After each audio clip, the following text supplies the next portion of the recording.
سلام، به پادکست دیگری از مشاور سبز خوش اومدید. در این پادکست جدیدترین تحقیقات خود رو که به تازگی منتشر شدند گزارش می‌کنیم. پس با ما همراه باشید. راستی، قبل از اینکه به پادکست بپردازیم، ما را سابسکرایب کنید و با کامنت هاتون از ما حمایت کنید. داستان استیو جابز یه داستان معمولی نیست. یه ماجرای پر از فراز و نشیب، یه قصه دراماتیک از شکست و رستگاریه. امروز با هم میخوایم این مسیر عجیب رو دنبال کنیم. از یه گاراژ ساده شروع کنیم و ببینیم چطور یه نفر تونست به نماد نوآوری تو کل دنیا تبدیل بشه. به این جمله یه نگاه بندازید. اخراج شدن از اپل بهترین اتفاقی بود که میتونست برام بیفته. خب اینو خود استیو جابز گفته. آدم با خودش فکر میکنه چطور ممکنه؟ چطور اخراج شدن از شرکتی که با دستای خودت ساختی میتونه بهترین اتفاق زندگیت باشه؟ واسه اینکه جواب این سوال رو پیدا کنیم باید بزنیم به دنده عقب و برگردیم به همون اول داستان. خب پس بریم سراغ بخش اول داستان ما، نابغه ناسازگار. اینجا قراره ببینیم چطور یه انقلاب بزرگ توی یک گاراژ کوچیک شکل گرفت. همه چیز از اینجاها شروع میشه. استیو جابز از همون اول یه جورایی وصله ناجور بود. فکرشو بکنید، یه جوونی که هم عاشق خونه رو خطاطی بود، هم دیوونه تکنولوژی. همین ترکیب عجیب و غریب وقتی که با یه نابغه دیگه به اسم استیو وازنیاک آشنا شد، انگار یه جرقه خورد. و خب این جرقه کجا به آتیش تبدیل شد؟ توی گاراژ خونه پدر و مادرش، جایی که اپل به دنیا اومد. ببینید، اپل بدون هر دوی این استیوا اصلاً وجود نداشت. یه جورایی مثل یه گروه موسیقی 2 نفره بودن. استیو وازنیاک مهندس نابغه‌ای بود که سازا رو میساخت، کسی که مدارهای الکترونیکی رو مثل نوت موسیقی کنار هم میچید. ولی استیو جابز اون خواننده اصلی بود. اون رویاپردازی بود که میدونست چطور این تکنولوژی رو به یه چیز خواستنی تبدیل کنه. نبوغ وازنیاک رو گرفت، بهش یه ظاهر زیبا داد، یه داستان جذاب براش ساخت و به دست مردم رسوند. و موفقیت اپل مثل یه شهاب سنگ بود، سریع و خیره کننده. ولی خب هرچی بالاتر میرفت، یه سایه تاریک هم داخل شرکت بزرگتر میشد. اینجا داستان وارد بخش دوم میشه، بهشت گم شده، قصه سقوط از اوج.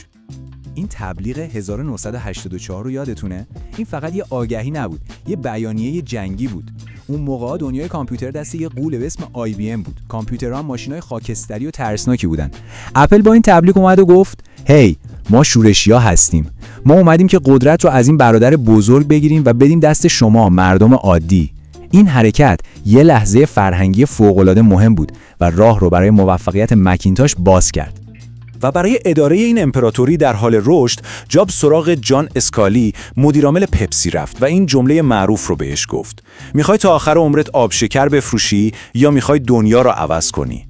اینطوری بود که اسکالی وارد داستان شد، مردی که قرار بود به جابز کمک کنه. اما خب داستان اونطوری که جابز فکر میکرد پیش نرفت. و اینجا بود که اون مار توی بهشت پیدا شد. فروش مکینتاش که کم شد، اختلافا هم شروع شد. یه دعوای اساسی بین جابز و اسکالی در گرفت. بعد سر قیمت بود، سر استراتژی، سر همه چیز. سوال اصلی این بود: روح اپل دست کی باید باشه؟ رویاپرداز یا مدیر؟ کار به رویارویی نهایی کشید.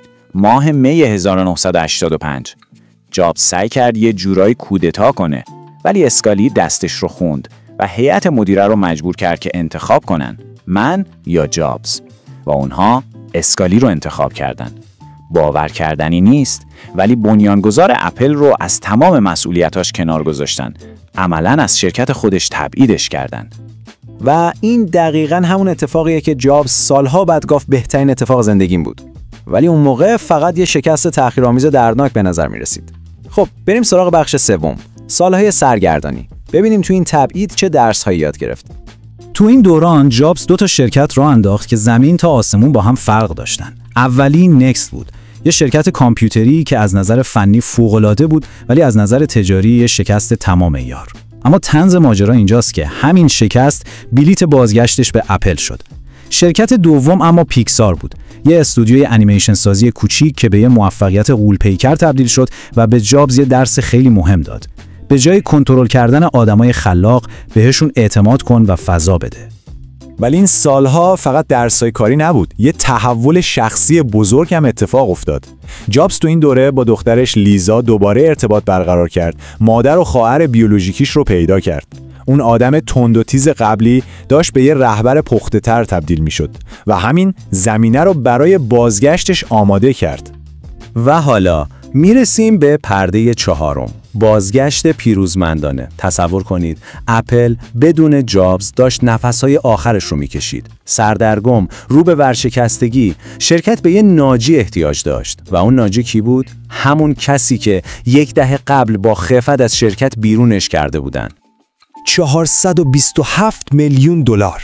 این پولی بود که اپل در حال غرق شدن در سال 1996 پرداخت کرد تا شرکت نکس رو بخره. ولی این معامله فقط برای نرم افزار نکس نبود. این پول برای برگردوندن استیو جابز به خونه بود. و جابز برگشت و اولین حرفش به کارمندای اپل چی بود؟ محصولاتتون افتضاحن، دیگه هیچ هیجانی توشون نیست. کاملا رک و بی‌پرده اومده بود که اون شور و هیجان از دست رفته رو به شرکت تزریق کنه، حتی اگه لازم بود شوک وارد کنه. برنامه‌اش برای نجات اپل سریع و بیرحمانه بود.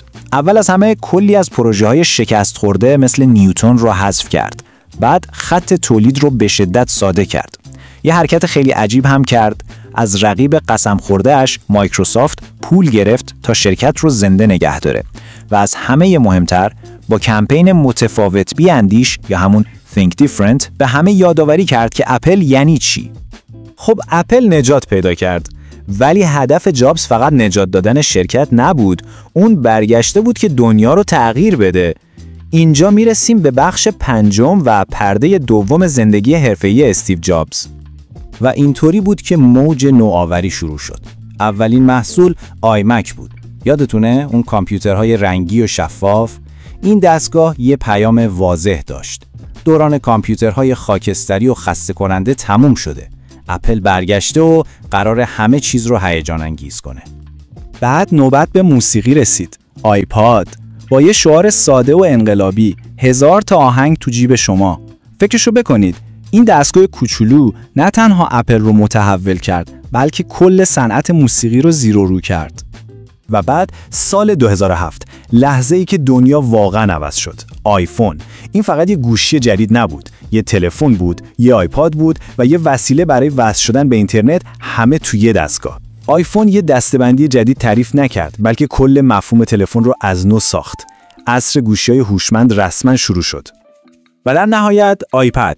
اولش همه مسخرهش می‌کردن، میگفتن این که همون آیفونه، فقط بزرگتره. ولی نبوغ جابز همین بود. بازارهایی رو میساخت که مردم نمیدونستن اصلا بهشون احتیاج دارن.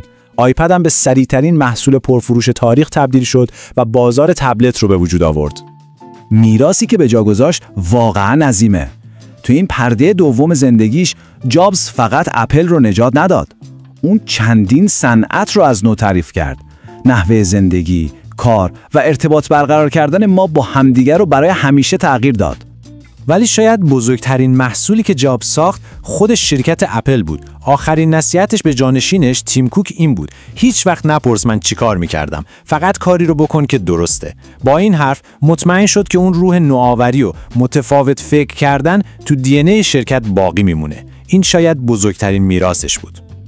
و این ما رو میرسونه به یه سوال نهایی که دوست دارم باهاش تنها باشید. به نظرتون میراث واقعی استیو جابز چیه؟ اون محصولات شگفت انگیزی که ساخت یا اون داستان باور نکردنی شکست و بازگشتش؟